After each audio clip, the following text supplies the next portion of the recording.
Okay. All right. Okay, we're back on Harley Smith, the hydroweight champion of the world. I'm the organic mechanic with Kelp4less.com.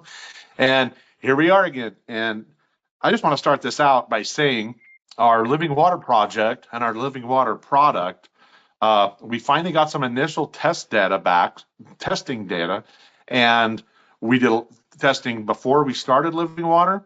And then after 45 days of irrigation with living water, we just wanted to see the reaction in the soil.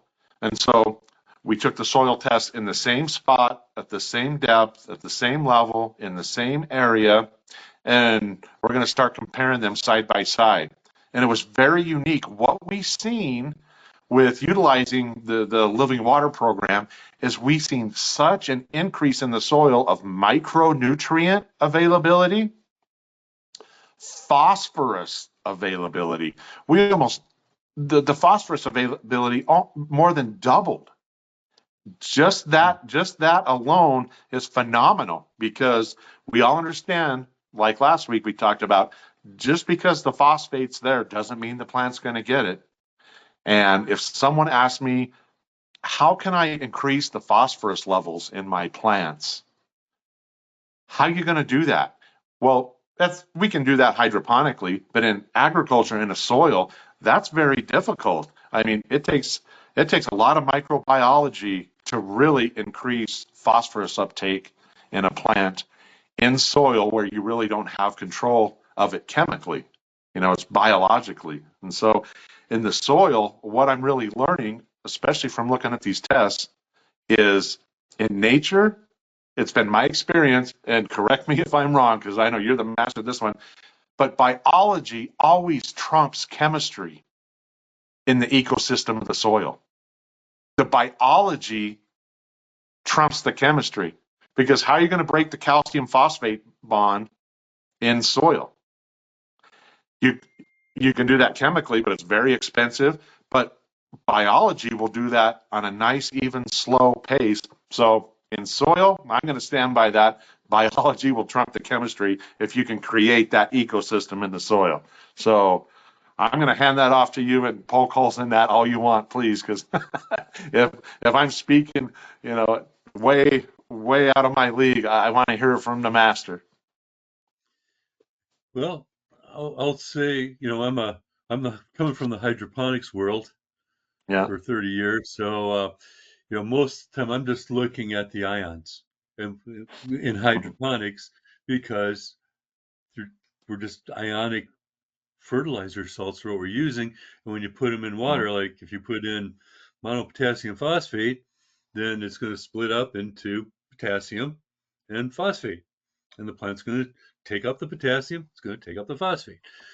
But in soil, you're right. A lot of those nutrients are locked up in the soil. Now they do become available if they're if those, like we see in a nutrient analysis, soil analysis, you'll see the amount of calcium and zinc. That it is supposedly available, but it's the microbes that make some of those up, and the ones that you're talking about, phosphorus, which is a limiting factor in soil, and some of the trace elements, the transition metals, those are locked. Those are very unavailable, especially when the pH gets up a little bit. So microbes, you need the microbes to be able to process those minerals, to unlock them from the soil, unlock them from the organic matter, so that they become available to the plant to take up. And there's more. And the other thing that I get really excited about is that there's communication between the plants and the microorganisms. So not only does the iron become more available, um, because of the chelates that the microbes are making to make it available, um, but they're literally stimulating the plant to take it up. They're literally communicating through volatile organic compounds to to change the iron homeostasis in the plant. So, wow, I mean, that's a whole nother level of availability to the plant. And that you can't put that in a bottle. I can't, in my hydroponics, I can take my iron chelate, yay, it's already chelated, woo, and mix it up, and the plant's going to take it up. But I can't tell the plant to take more up, you know? So, because I That's can't right. put those volatile compounds in there. So That's yeah, right. That's nature. right. Yeah, and this particular field that we're doing, we're only doing half of the field. So half the crop will have the living water program, the other half won't. But we're dealing with a pH of like 8.2 in the soil, and Mm, we're dealing with the pH 8 of water. And so the odds are stacked against us already, just starting out. And to see that much phosphorus become available, boy, that again, that was not through chemistry. I really feel and believe that that's through biology, because when I was out there taking the soil test, we found earthworms when we were doing our soil digs, and I showed them to the farmer, and he said, I've never seen earthworms in my field. So I know we're heading in the right direction. And we're going to do crop analysis, leaf analysis, and so on and so forth. And I am expecting to show a much more nutrient dense finished crop on our test area versus the control. And for the cost of this program, it is going to be very beneficial to the farmer, because he was looking at the soil test with me, and he said, well, now we've got all this phosphate available. I'm not going to have to spend any money on phosphate. And I said, well, hold on. Again, just because it's showing available on the soil test doesn't mean, let's make sure the plants take it up. And, we will have to keep adding nutrients. You can't throw, fertilizer out the window yet, where the biology is going to make everything work better, and you can use less nutrients, which a less cost, which means for the farm, more productive, per acre program. So I'm very, very excited. hmm Yeah, that's good advice. In fact, you may, over time when we figure that, get everything dialed in, you may find there's certain elements that the plant is depleting faster from the soil, Right. that you may want to say, okay, well, yeah, I mean, we don't see a deficiency of potassium, you know, but what would happen if we added some more potassium so the plant could, so whatever the limiting factor is no longer a limiting factor. Because we've seen that with biostimulants too. Like the one trial that I saw in Belgium when they were doing the biostimulant testing for bloom stimulants on sweet peppers. As the plants were putting on more weight with fruit and flowers, and the quality was going up too, by the way. The potassium was being drawn down faster than any other element. So if it was kind of borderline before, it's possible that the plant would take up so much that it really would start to stall out because it would like to have more potassium for Hmm. carbohydrate metabolism. So, it works both ways. It's the plant's taking it up more, so you don't need as much, but there may be one element or two where you actually want to add a little fertilizer at the right time. Absolutely. And it's not Absolutely. because the plant needs it, it's only because the plant's growing so much faster and producing so much more. Yeah, that's right. That's right. A good biological program too, it helps that nutrient management in soil. It does make that a lot easier when you start getting the crop residue, organic matter digesting in the soil. And again, like we always talk about, set yourself up for success. And if you test and if you have a plan, it makes all of that easier. Having a good biologically active soil. And I mean, I've seen that for years. Doing a lot of different programs. And I used to, be totally focused on cover cropping and turning green, back tilling it, light tillage back into the soil. And boy, that Mhm. is the best system. But in agriculture on a farm, sometimes you don't have the time to do that. You don't have the equipment to do that, and so on and so forth. And so for some of our larger ag customers, the living water just fits in so well in the way their farm rotation is and their farming practices. So I'm really looking forward to some big progress and big things and good test data. So I emailed that test data over to you. So maybe next week, me and you can just kind of review it and bounce ideas off each other and kind of see what we see. And who knows what will come out of it. Yeah, let's look. I'll look at some. We'll get some highlights. There's a couple Yeah. things. There was, I did look it over, and you have to watch the data. Sometimes they'll make a mistake in the lab, but usually it's a decimal point problem, and it's so obvious. But just to see the trends is so important to see what is trending up, what's trending down over time. You were saying, Yeah. and to me, a lot of it's the limiting factor. And we know two of them right off. The two big ones are phosphorus is a limiter. No, nitrogen too is a limiting factor. And here's something interesting with the nitrogen. Yeah, the plants are or the microorganisms are going to take some of that organic nitrogen, some of those amino acids, or even some of the proteins. They're going to start breaking them down, and then they're going to convert them into the ammonium form, which is available to the plant. But here's the other thing: a lot of that nitrogen that they're eating, because microbes need carbon and nitrogen. A lot of that nitrogen they're actually eating up from the organic matter, they're storing in their own bodies. So they when they die, which is not that long, or they're eaten by protozoa, they're going to, or other or earth, then finally into earthworms, that passes through the other microbes and becomes available to the plant again. So it doesn't get washed away from the soil like nitrates. It actually is creating a reservoir of nitrogen, one of those limiting factors. We know about the phosphorus. We see that very quickly.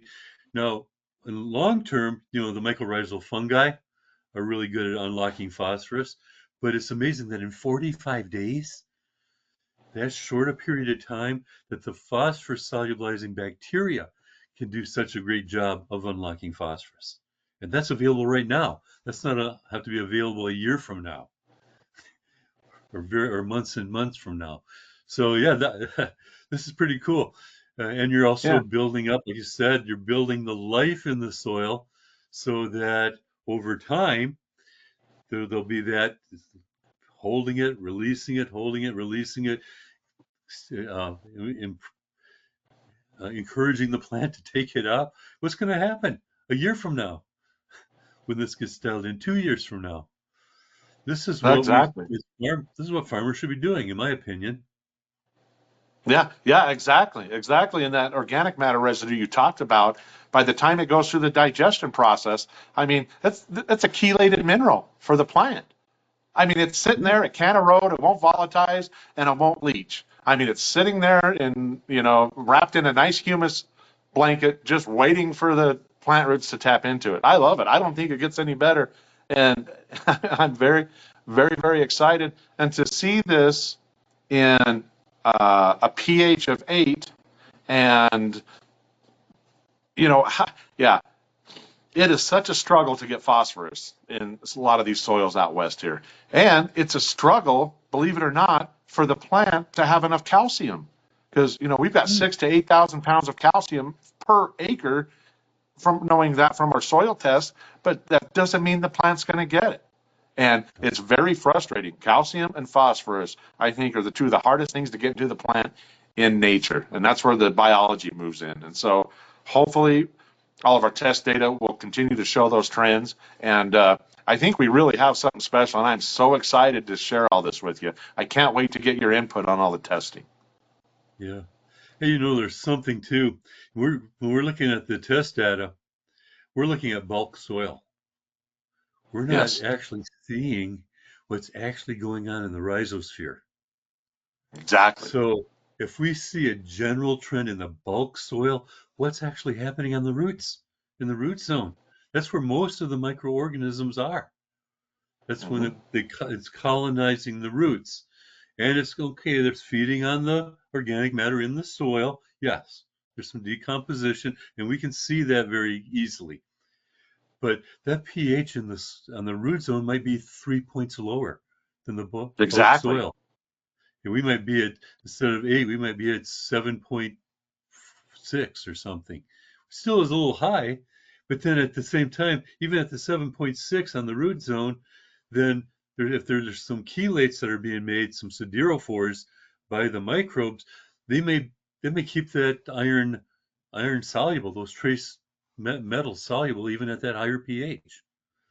So yeah, so Yeah. I'm really curious about the leaf data because that's going to show us what the plant's actually taking up, not just but it's exciting what we see in the bulk soil too, because that's Exactly. money for the farmer that's saved. But Yeah, the quality along with the I'm really excited. I'm really excited to see the leaf analysis and the actual crop data. And oh boy, I'm just, you can probably see the excitement in me. I mean, we're yeah making headway with an affordably priced solution that could really help irrigated farms. Yeah, just yeah it's what I like. And this is fun to me. And yeah, I'm so glad I get to share it with you, Harley. And once again, thanks yeah for all your help and training and knowledge over the past decades. and hopefully, God willing, decades to come. Yeah, I'm not done Decades yet. more. Decades No, more. I'm not That's done right. yet. I'm not in a wheelchair, but you know what? I could be in a wheelchair and just come up here and talk slow. In Yeah, the that's right. future. But no. But anyway, yeah, it is exciting. I don't want the viewers to think we're doing a commercial on living water. We're not. We're literally talking about the result. We're talking about the things that we already know, but we're seeing it in a way that is really in a delivery system that hasn't been available to farmers in the past at affordable price. So Right. to me, this isn't a commercial. This is just the excitement of seeing what we already know being applied in a way that we can measure right now. Exactly. Exactly. It's like talking about your kids, like, oh my gosh, I'm first place in a spelling bee. You're excited, it's things like that. To me, that's kind of, what I compare it to with all the hard work and effort and things that we put into this. It's good to see it being utilized and working. And this could just be the start. I think we're just scratching the surface of things we're going to learn. And, you know, uh, we've had a lot of downfalls in the past, and I expect some downfalls with this too. But that's how you learn. That's how you get better. That's how you improve. Just like growing, when we have a wreck, we really learn a lot from a wreck because we don't want to do that again. Yeah, we can't afford to do that again. So we have to Yeah, celebrate our successes and really dive deep into our failures to to really yeah, fine tune programs. So it yeah. happens all the time. Yeah. I know for hobbyists, a lot of times we learn by trial and error. That's our main way of learning. But commercial growers really have to learn by trial and success. We have to have a level of success, and then our trial and error is really trial and success to improve from year to year. But I tell you what, though, when I even work in commercial grows where something goes wrong, like we have a drought. I mean, somebody forgot to turn a valve on for irrigation indoors under lights, and then see the results. Oh my goodness. That's actually where I learned the most. So for me, I go, wow, look what happened. They had 3 days of drought. A third of the crop we lost, but look what the terpene profile was afterwards. It's something you'd never see because you'd never create drought on purpose. Yeah. So anyway, I'm saying as a research guy, I like to kind of torture plants, but when you're on the farm or in a commercial setting, we can't afford to do that. That's why we try to have controlled trials. Right, right. And we've always talked about getting you over here, and who knows? Maybe this is the summer. Who knows Yeah, if you're up for it? I would. How's the well? I change the subject, but how's the old timer doing? Is he okay? Oh, fantastic! Yeah, Okay. still kicking. Still, oh yeah, doing. doing really, really good. And so, for someone in his mid 80s, he's still excited about all this stuff. He's my mentor. He is the old wise one. And this is even getting him excited. And so it's just a very good culture we have here because we have a lot of customers here locally. I mean, thousands of acres that we work with and make mixes for and do all that for them. And so we're really excited to share this with them as well. And so we're just getting started, and it'd be neat if we can get you up here and I could take you on a tour, a farm tour. Yeah, that's cool. Yeah, I've been reading about some of the pioneers that from the 20s, 30s, 40s. I've been reading about William Albrecht and Albrecht, and yeah. his Albrecht. Yeah, that's where my book, the ideal soil, a lot of those ideas for the mineral bases, because some of the organics think it's just compost, but it's really not. It's minerals and life and compost, organic matter. But Albrecht and Kerry Reams, some of those guys, Oh yeah, I yeah. really am thankful for the contributions they made. And you know what? One of these days, you and I are going to be the old timers, and hopefully the next generations will say, "Well, I'm so glad what Brandon and what Harley did back in those days when they started really emphasizing the rhizosphere and the life in the soil." So it's cool. It's Right. cool to be part. I feel like I'm part of history right now when I That's read about the true. old That's guys and the new. That's right. That's right. And you bring up Kerry Reams, and I got to spend time with one of his sidekicks, Robert Pike or Bob Pike. Oh yeah, yeah. Yeah, yeah. Hmm. Worked very close with the Kerry Reams system with Kerry Reams, and Bob Pike became a master composter. And to me, he introduced me to sap testing way before sap testing was, becoming a thing. So he's the one that really taught me about bricks and, phosphorus moving in the plant and uh, just so many things, that's going on in this leaf sap analysis. And so very thankful to Bob Pike. We became very good friends and spent quite a bit of time with him. And so, yeah, it's neat. The people you're bringing up. That's Yeah, fantastic. I love it. yeah. I've been reading their work. I've been studying up from them because I always feel, sometimes, it's weird in science. Sometimes you really have to take a step backwards before you can go forwards. Why? Because you look at what happened in history, it went to all toward the chemical fertilizers and the big companies. So some of those earlier discoveries have been ignored over time. And sometimes you have to go back and, well, what if we would have gone a different direction? Where would we be now? Um, so Yeah, sometimes you just have to go back and look at some of the masters of the past so that you can say, let's try going down another road and see where that leads. But that's that's right. why for me that's really to go forward. Sometimes I have to look back and then go forward. And with plant science, I can read something that's from discoveries that were made in the 40s and they're just as relevant today. The plants haven't changed. You know, Hmm. the physiology hasn't changed. So I can go back there and look at it and say, okay, now we have better instruments. We can be more precise with our analyses. So, but what can we learn before, and what can we learn and how can we come up with new trials and new experiments for the future? And I'm Man, glad to be. well said. I can't thank you more, Brandon. This has been great today. I love hearing initial results. And I thank you for involving me in the project in some way too, because to me this is the way of the future and the new frontier, and it's a pleasure to be part of it.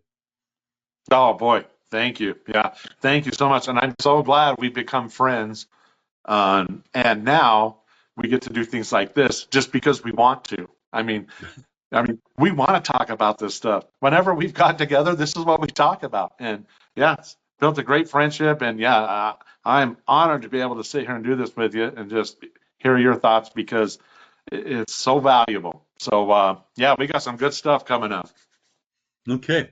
I think that does it for today. Um, it's a good introduction. Next week, let's get into some details, or at least a few points, a few highlights Hmm. that we can Hmm. share directly from the data. Some of the things that have been proven so far. Okay. Okay. And Okay, then I have biological essays too. I'm still waiting for the biological essay to come back. So after we do the nutrients, let's analyze the biological essays. So this will be fun. it will. It is. It already is. Okay. Okay, I'll see you next week, Brandon. Have a good one. Uh, And Okay, you too. and Thank you. thank you. And thank you for the email and correspondence this week. It came in handy. Thank you. Oh, I totally understand. Thanks for letting me know. Okay, bye. See you later. Bye. See